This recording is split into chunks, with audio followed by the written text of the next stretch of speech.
It is, but that's about you. And I wonder how we keep it focused on them.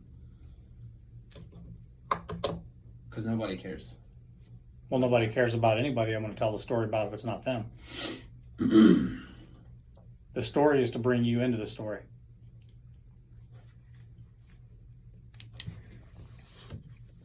What is hook story offer? We have to be very clear on which section is what and what's in there. Hook is why did you stop scrolling? That's a picture or video that says stop and look at me. Or so it's a phrase. Even the picture could be the hook then. Yeah. It could be, hey, I don't know if you guys noticed, it's 9 a.m. Pacific time. I'm in my M3. I'm on the 91. I'm headed to the beach. What are you doing? I was just like you 15 years ago, driving at 4 a.m. to LAX airport to do a job that I didn't hate, but I didn't love, making no impact in the world, making okay money, but not the amount of money I wanted to make, and having zero control over my time, income, or who I worked with.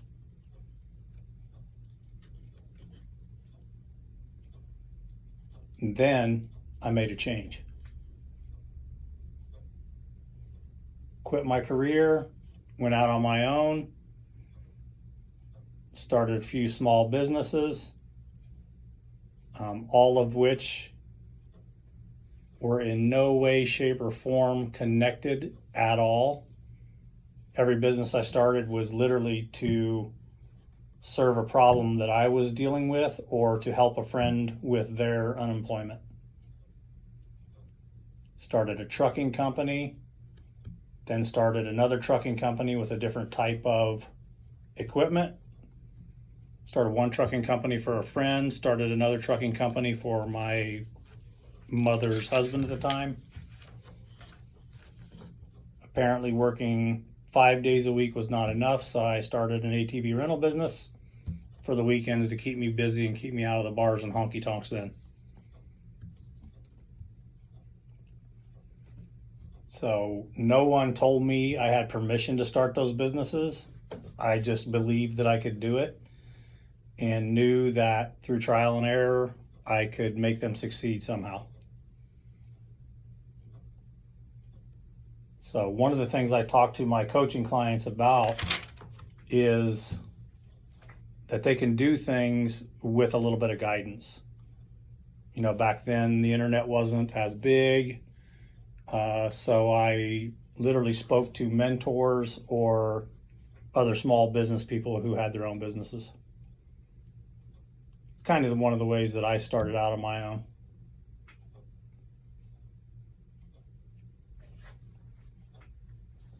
I'm listening.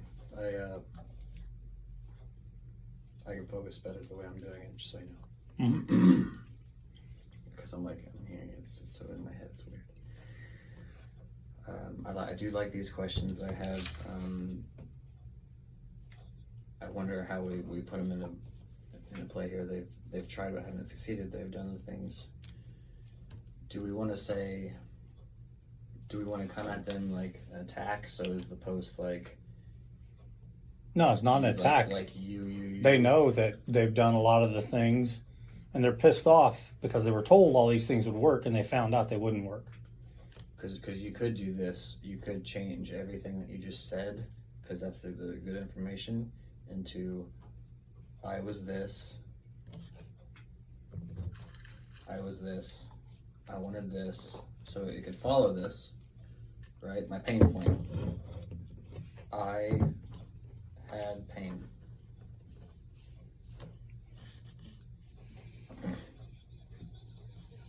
Don't do it. He said shoe. Touchdown, Cowboys. I had pain.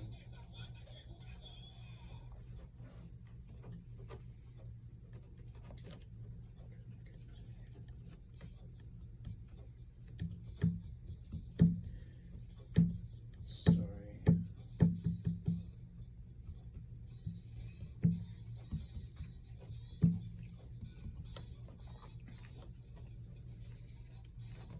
So it could be you and it could be anybody else. So this could be plugged into anything. So I took the plunge, the result, and I want to continue that.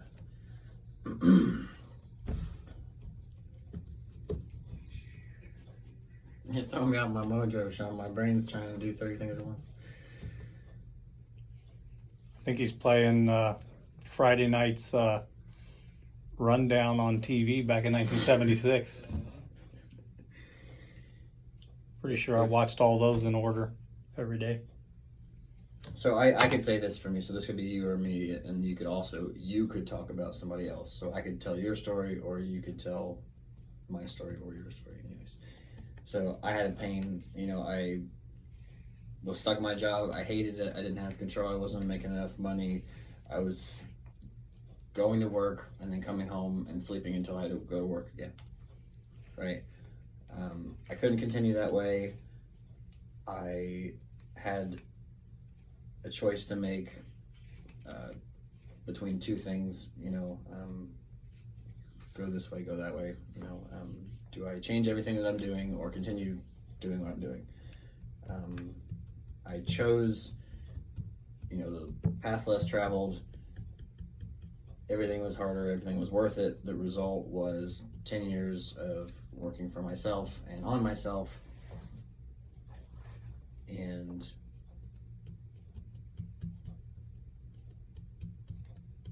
so since I'm talking about myself, it would be since you're talking about yourself, you say what we talked about today was my goal is, however you want to word that, is my goal is to continue giving that to other people. Because what you want to do for everybody else is the same thing you did for me. Mm-hmm. So, and all of your clients, I guess. And the call to action is contact me.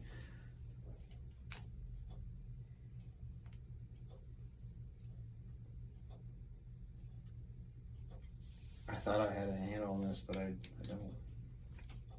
Because me doing this the way that I would do it, I would just build it like a skeleton and fill the skeleton.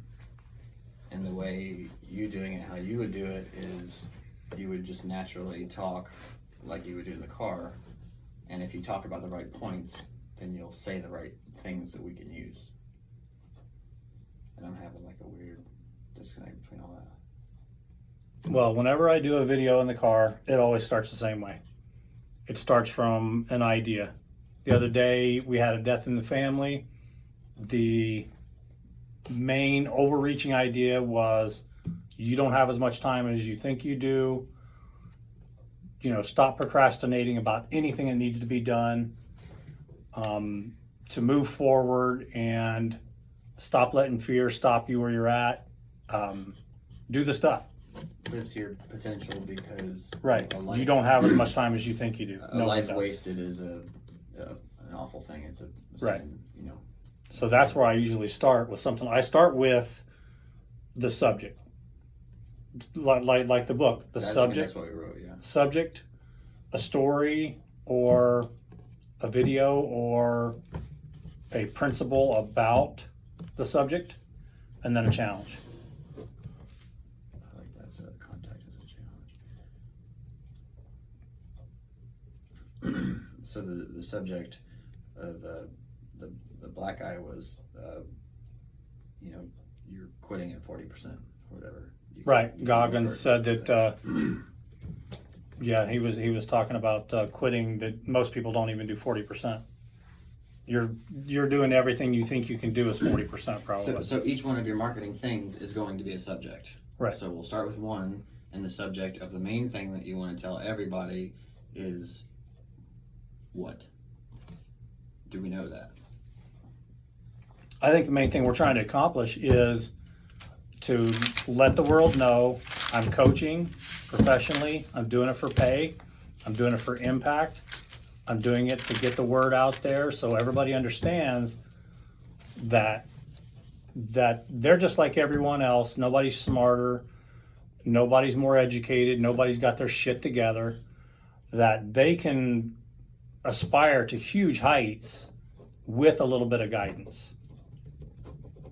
one of the things I tell people is this, That. is that I can walk you through a minefield. You're a blind person walking through a minefield. I know where all the mines are. I can show you how to step around those mines because I've stepped on some of them. So if we were to start with why, right?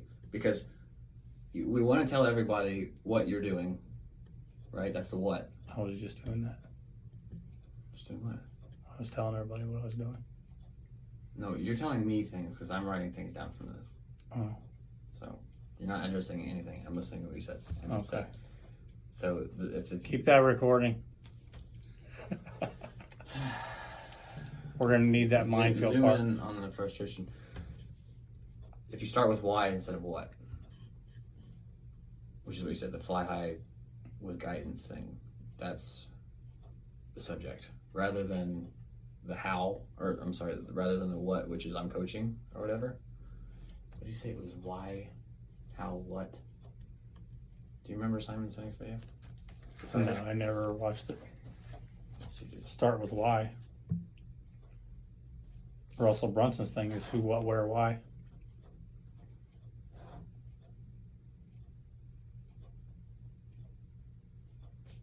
Who is either the guy talking or the guy you're talking about? What is what the problem is? Why do you want to fix it? How is call to action?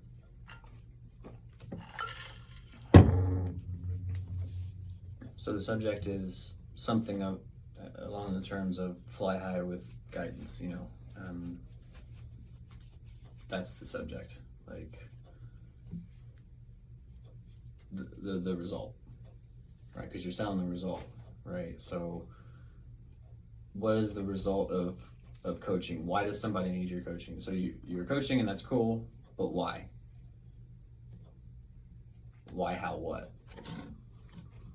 So why?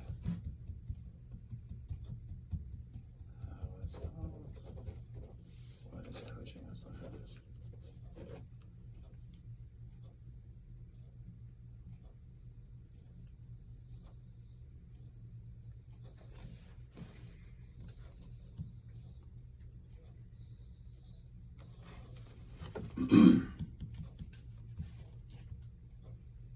Having too much fun on that. Mm-hmm.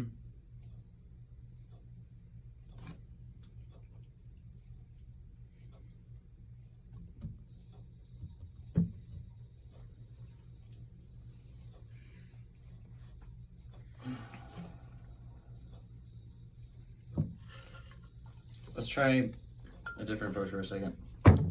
If we just say we have 10 lines to fill, and you know that there's 3 subjects that you have to put in that line in that order, what would you say?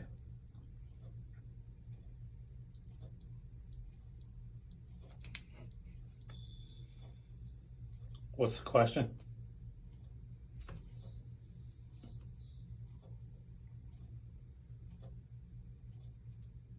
I don't know. Okay. What question? First thing you asked me a few minutes ago, why coaching? What's my main message? Main message was coaching. That's the what. So we want the why. Why coaching? I don't want to lead with the what.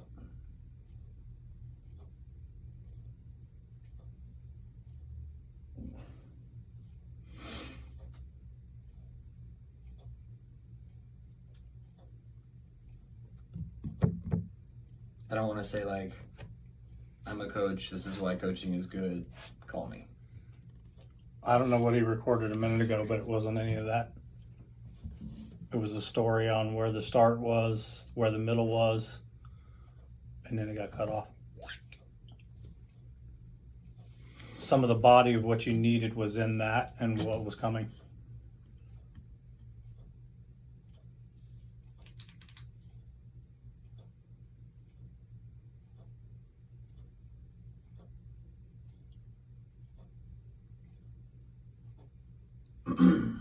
Okay, what do you want to do?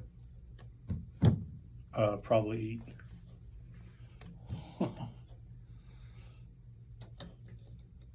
Yeah, I think if we go up against not eating for a few hours and try to do this, there's not going to be the brain power available.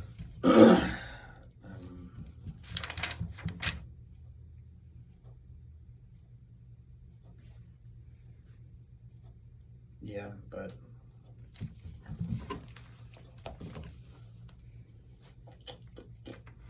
I don't know. I don't want to keep waiting for it. Well, I'm not sure what you're waiting for. I have to have the right questions to give the right answers. We have to. Or I just need to let it fly and you need to add to it as we go. I can't be stopped halfway through and gone in a different direction because then it's gone. In any kind of back and forth conversation, it always has to add to it. It all the what do you call it? The principle is you're always saying yes to the other person and you're adding to what they're doing. You can't put the brakes on and say, let's go this other direction halfway through it. We could start anywhere, but it always has to be adding to what you said or what I said. Does that make sense? Because otherwise we're going to stop 50 times and try to begin again. And the magic really happens when we keep going. It's like, okay, so you're talking about your thing, and then what happened after that? Okay, and then your businesses went to shit, and then you got to this other part where you're coaching, and why did you start coaching? And that you saw people, going through a lot of things you went through, and you knew from your education and all the books you'd read that you could help them the way you helped yourself. And then how did I help you 10 years ago? By maybe asking you different questions. So part of that conversation and getting us some material is always adding to that. When our conversations go really well like that, is like, okay, doing this and this. Oh yeah, and then I came out here and I read a couple books and I started helping people, and then you came on and helped me help these people, and then I helped you help those people, that kind of thing. Does that make sense? And I remember us talking about you thinking that you couldn't help people, and us reminding you and myself both that we only have to be a chapter ahead of our student. Okay? Like, you don't have to be better at this than me to help people. You just have to be a chapter ahead of who you're speaking to.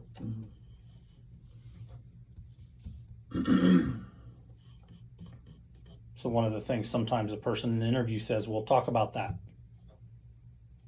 Okay, tell me more about this other part.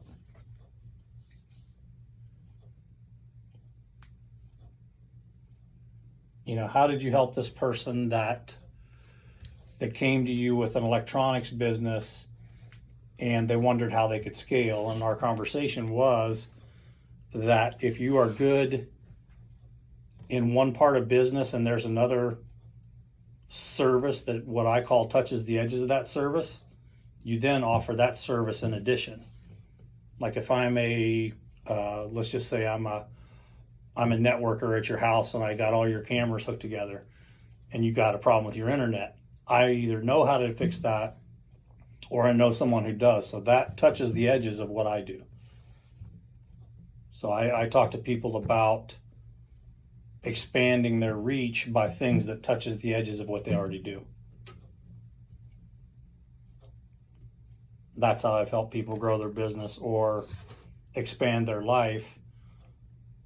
Like if a friend has a podcast studio and he's at one time focused on just local talent, and then we decide that we could put together a system where with the right principles, he could run a podcast service remotely any place in the world, and people could just send in their material to him and he could run it through a system.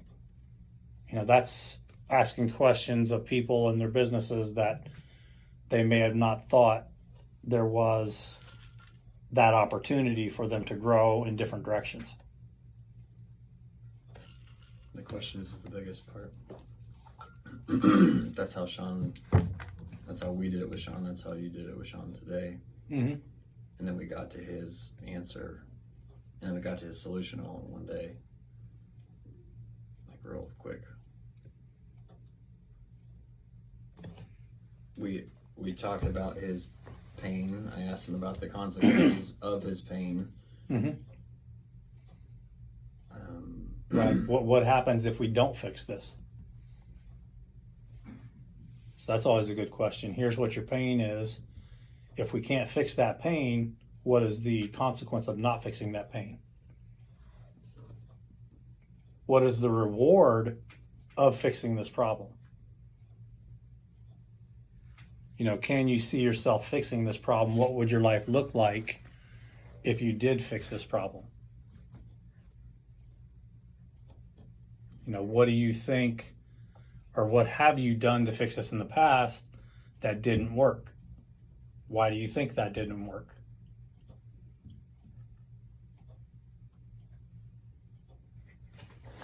I wonder if the ad just doesn't look like that exactly for that person, which is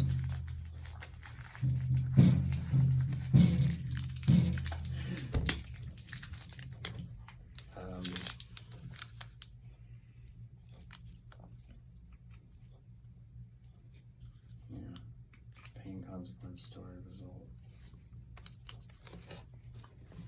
I'm bored. A little bit of drum therapy. You missed all of our good stuff.